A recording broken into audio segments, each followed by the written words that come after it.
La resolución, presentada por Colombia y con una enmienda de Jamaica, fue aprobada con 18 votos a favor, y 9 en contra hasta que se celebren nuevas elecciones, y el nombramiento de un gobierno democráticamente electo. El Consejo Permanente de la Organización de Estados Americanos, OEA, aprobó este martes una resolución que reconoce al venezolano Gustavo Tarre como representante permanente designado por el Parlamento de Venezuela.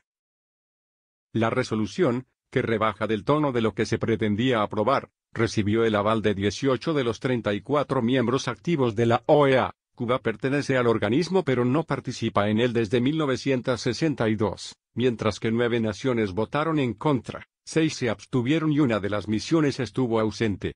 Presidido por el líder opositor Juan Guaidó.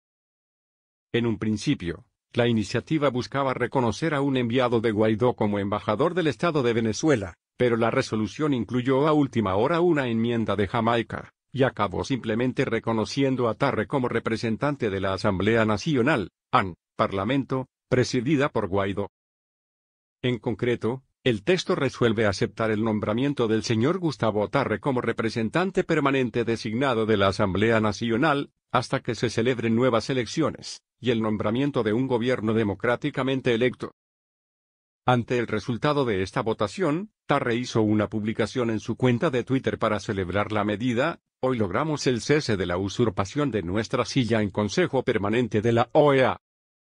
Justo antes de que se aprobara la resolución, el embajador de México, Jorge Lo Monaco, tomó la palabra para preguntar por su significado. ¿Cómo va a funcionar esto? ¿Va a haber 2 sillas?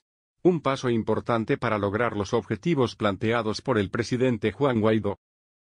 Lo Monaco cuestionó la capacidad del Consejo Permanente de la OEA para reconocer a un enviado del legislativo como embajador ante el organismo, puesto que los representantes siempre son nombrados por el Ejecutivo. Me pregunto si esto sentará un precedente para que el Poder Judicial mexicano o el Poder Legislativo mexicano envíen representantes a la OEA, además del Poder Ejecutivo. O dado que somos una federación, los 32 estados que conforman la federación, argumentó Lo Monaco, cuyo gobierno ha abogado por el diálogo para superar la crisis venezolana.